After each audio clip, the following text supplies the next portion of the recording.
Hello everyone! Today we want to present about energy storage.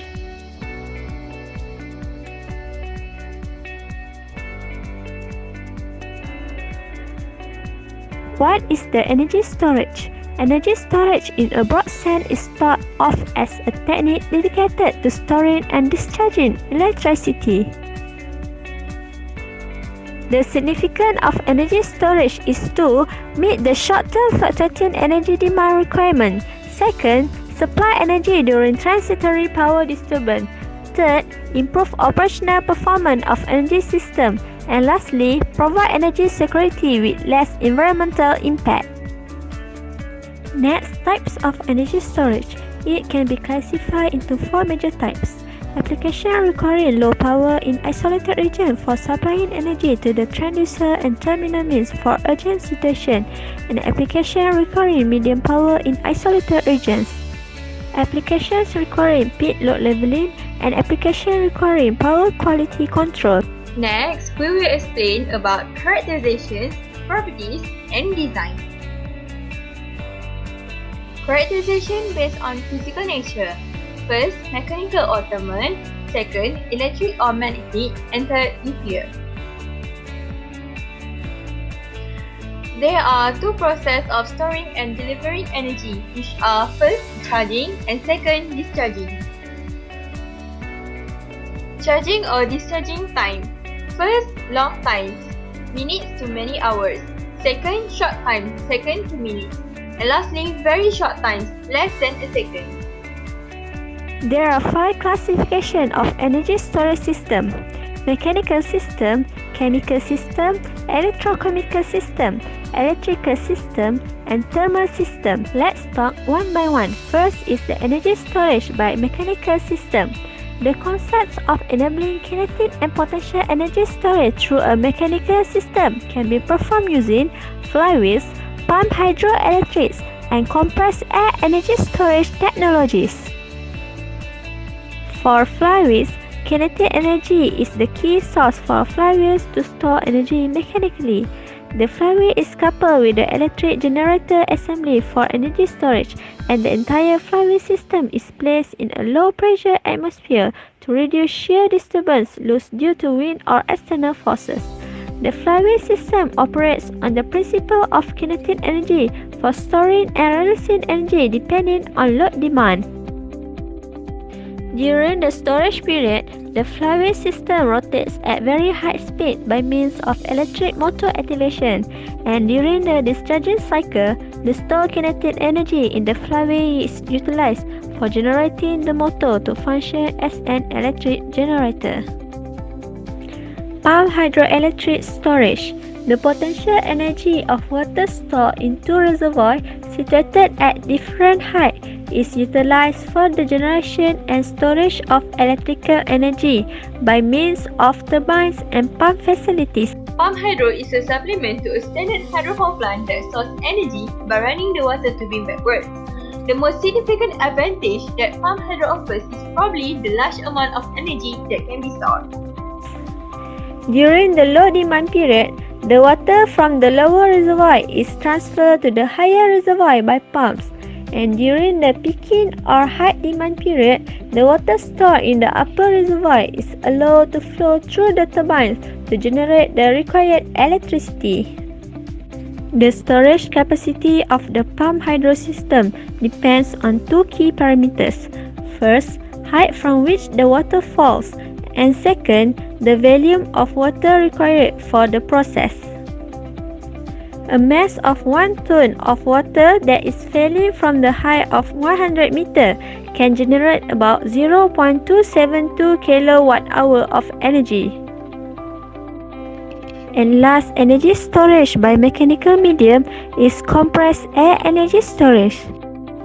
Compressed air energy storage is considered to the other commercial available technology, which has the ability to provide very large energy storage capacities next to the pump hydroelectric storage plant.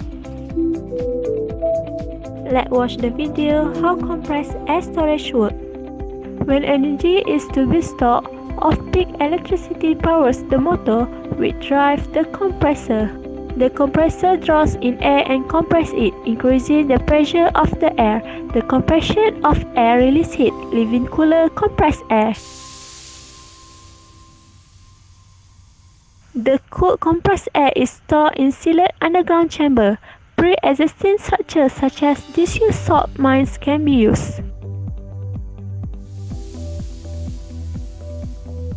When energy is to be recovered, the high-pressure air is first released through a heating system to start the expansion of the cooled compressed air. The expanding air spins the blades of expansion turbines. Some plants warm the air at this point using natural gas. And lastly, the generator converts the spinning motion of the turbines into electricity. Electric and magnetic energy storage. Energy can be stored electrically and magnetically, including batteries, fuel cells, capacitors, and magnetic fields. Batteries.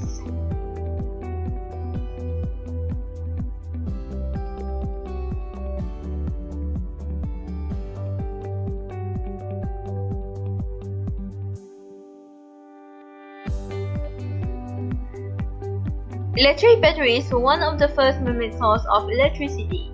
Today, batteries are very important for portability or independence from the electric grid. One of these implications are electric battery power car.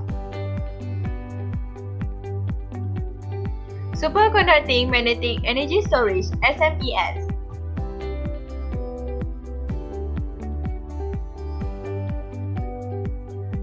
SMES stores electricity from the grid within the magnetic field of a coil comprised of superconducting wire with a near-zero loss of energy. A grid-enabling device that stores and discharges large quantity of power almost instantaneously. Benefit of SMES: first, improve power quality. Second, improve load leveling between renewable energy sources. Third, environmentally beneficial. Fourth, enhanced transmission line capacity and performance. And lastly, ultra-high field operation. Nuclear energy storage.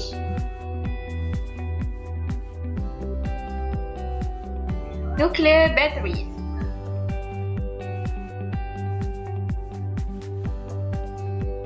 Nuclear battery use the heat from the radioactive decay of some isotope and use it to generate electricity using the thermoelectric effect. It widely used in high energy density such as outer space or underwater battery systems.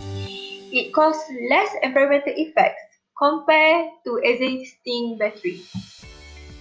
This is the image inside of nuclear battery.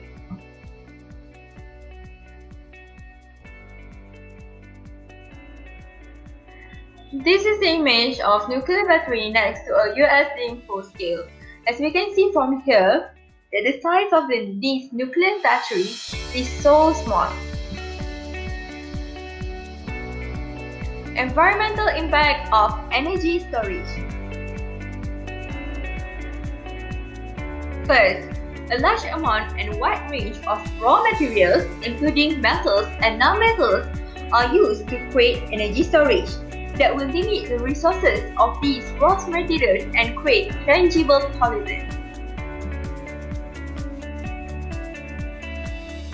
Energy storage can generate considerable amounts of environmental pollutants, for example, hazardous waste, greenhouse gas emissions, and toxic gases during different processes such as mining, manufacturing, use, transportation, collection, storage, treatment, disposal, and recycling.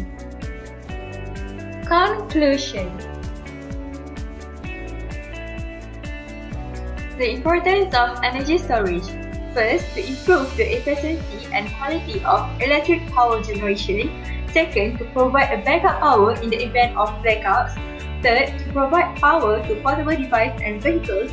And lastly, to make it possible for renewable energy sources to be used more effectively. This storage is best suited to a particular application based on efficiency, lifetime, reliability and safety, temperature dependence, and storage capacity.